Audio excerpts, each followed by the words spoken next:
Bienvenue dans cette dernière vidéo sur les prérequis aux techniques invasives. Nous allons voir ensemble ici l'importance de l'échographie dans les procédures invasives.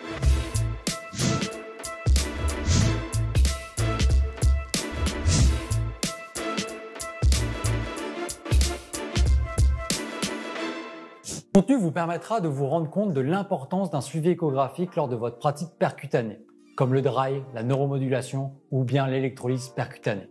Maintenant que les bases échographiques sont posées, on va appréhender le maniement de l'aiguille. Alors pour être tout à fait honnête, c'est un combo entre la sonde et l'aiguille. Après avoir vu cette vidéo, je peux vous assurer que vous ne pratiquerez plus jamais sans suivi échographique. Je peux vous l'assurer.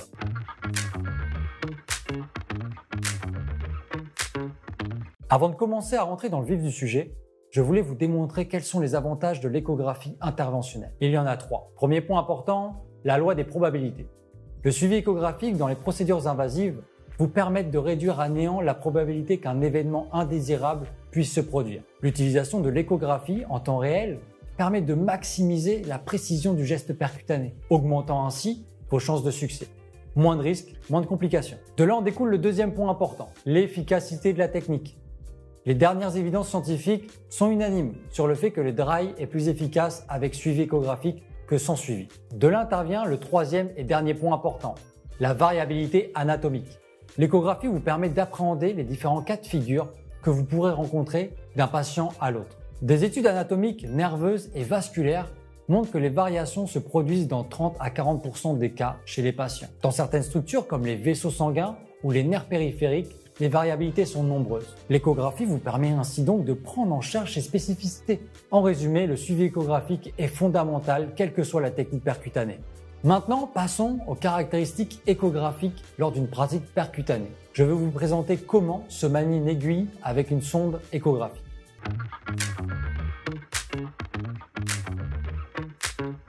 Lors d'une pratique percutanée écho-guidée, tous les détails comptent. La position doit être la plus ergonomique possible. Une position adéquate est gage de réussite de vos abordages et donc gage de qualité de votre soin. C'est pourquoi nous recommandons plusieurs choses pour être dans les meilleures conditions possibles. L'échographie doit être placée juste en face de vous. Pas comme sur la vidéo, bien évidemment. Pour que vous ayez toujours un œil dessus et que sa visualisation n'entraîne pas de mouvement du haut du corps. La prise en main de l'aiguille se fait avec la main dominante pour être le plus précis possible lors de la réalisation de la technique. Bien évidemment, n'hésitez pas à reposer votre main ou votre avant-bras sur la table ou bien sur le patient pour que le trépied que forme votre main autour de la sonde soit le plus stable possible. Comme ici. Par exemple, lors d'un abordage au niveau du quadriceps, je n'hésite pas à poser tout mon avant-bras sur le tibia du patient tout en contactant les trois doigts sur la peau du patient. La prise en main de la sonde se fait avec la main non dominante, qui une fois la cible trouvée ne bouge pratiquement plus. Pour avoir une meilleure appréciation possible de l'aiguille, il est très important d'exercer une pression minimale sur la peau avec la sonde. La compression des structures ne permet pas d'apprécier les veines, principalement superficielles, mais cela rendra encore plus difficile la visualisation du corps de l'aiguille lors de l'abordage.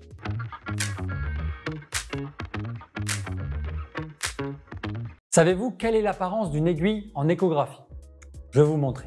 Alors, on vient désinfecter bien évidemment la zone sur laquelle on va réaliser l'intervention. Je rappelle que la sonde se prend de la main non dominante, dans ce cas ma main gauche, l'aiguille de la main dominante, donc ma main droite. On va venir visualiser une structure sur l'échographie, qui dans ce cas-là sera le quadriceps.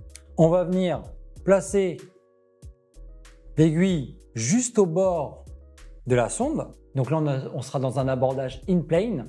On verra ça plus tard dans la vidéo, les différents types d'abordages. Et on va pouvoir venir piquer juste ici. On pique, on enlève, on remet.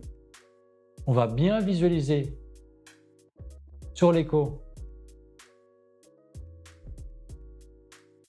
l'aiguille que j'ai juste ici, le trait blanc. Et on va venir piquer le muscle.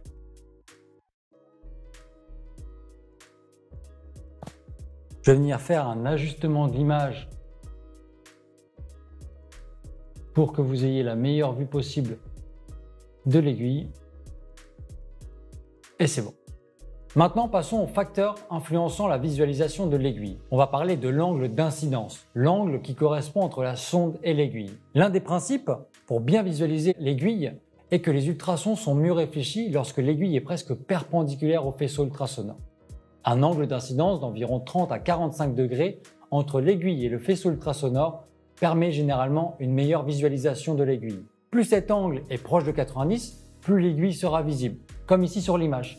J'ai une aiguille qui va être pratiquement parallèle à ma sonde, donc une meilleure réflexion des ondes ultrasonores au niveau de l'aiguille. Il existe deux approches principales pour visualiser l'aiguille en échographie. Premièrement, en plan long, le plan in-plane qu'on vient de réaliser. L'aiguille est insérée parallèlement au faisceau ultrasonore, elle est visible sur toute sa longueur, comme sur l'image échographique. Cette technique offre une meilleure vue car on peut suivre la progression de l'aiguille en temps réel. En plan court, out of plane, l'aiguille est insérée perpendiculairement au faisceau ultrasonore. On viendra réaliser un abordage comme ceci. On était comme ça dans l'in-plane, l'out of plane, comme ceci. L'aiguille apparaît comme un point hyperéchogène à chaque intersection du faisceau avec l'aiguille. Cette méthode, le out of plane, permet moins de suivi, mais peut être utile lorsque l'accès direct est difficile. Pour résumer, pour plus de sécurité dans vos abordages, je vous recommande d'opter pour l'approche in-plane. Cela offrira une meilleure visualisation de l'aiguille.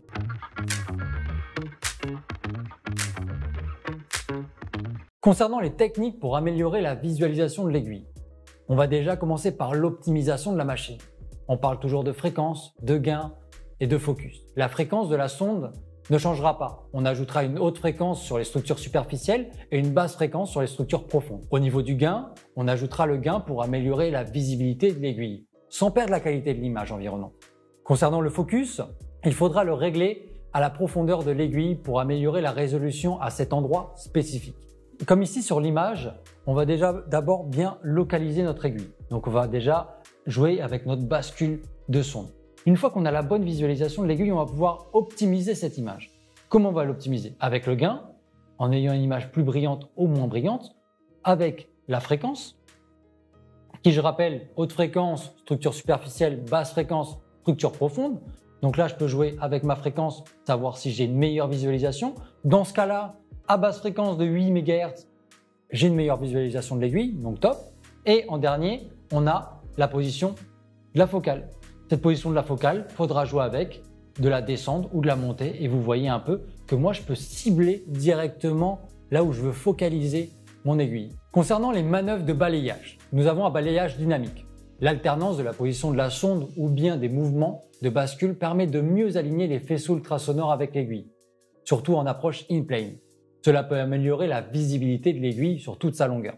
Comme ici, on réalisera un balayage sans trop de mouvement, mais juste pour venir visualiser cette aiguille. Et vous voyez qu'avec un balayage très minime, très fin, un mouvement très fin, on peut améliorer considérablement la visualisation de l'aiguille. Une fois le balayage effectué, je vais pouvoir venir prendre l'aiguille au niveau de sa base, la faire venir basculer, c'est-à-dire la mettre plus parallèle au niveau de la sonde et mieux l'apprécier. Et vous pouvez voir au niveau de l'image que j'ai une ligne hyper échogène.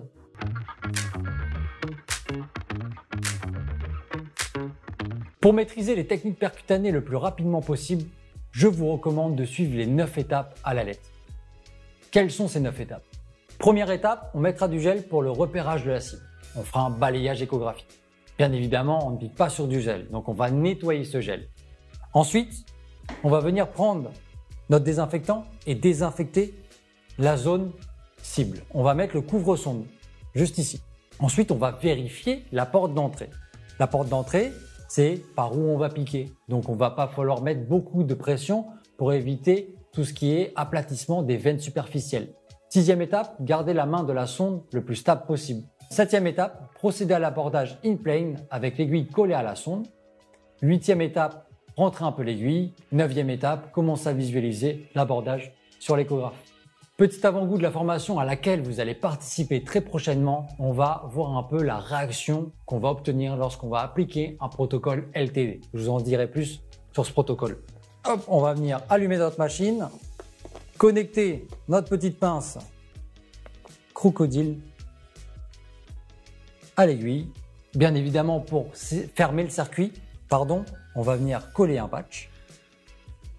On va venir connecter le dernier fil Une fois le montage terminé, on va venir sur la machine qu'on reverra bien évidemment lors de la formation. Mettre un protocole de LTD, l'un des 3 protocoles développés par la NMP Academy avec Young Clinics en Espagne. Et on va venir augmenter petit à petit. Donc mon patient il va sentir un fourmillement, une vibration, une contraction musculaire. On peut aller jusqu'à la douleur, mais ça nous intéresse que dans certains cas. On va augmenter. Là, on peut déjà apprécier une légère contraction du vaste interne. On va augmenter un tout petit peu plus pour voir la contraction de manière précise du vaste interne. Voilà, nous avons appris le fonctionnement du combo aiguille-sonde que vous utiliserez dans chacune de vos échographies interventionnelles. Vous avez maintenant les prérequis pour assister à la formation en neuromodulation, mais également en électrolyse.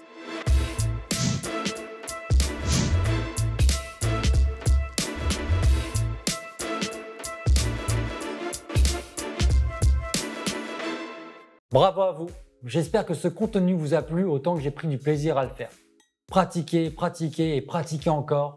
Certains disent qu'il faut 10 000 heures de pratique pour vraiment maîtriser les fondamentaux. Depuis Physiotop, on a essayé de vous faire gagner du temps sur cette pratique en vous proposant une formation simple et efficace. N'hésitez pas à revoir les vidéos en replay pour vous perfectionner dans vos techniques échographiques. Merci et à bientôt!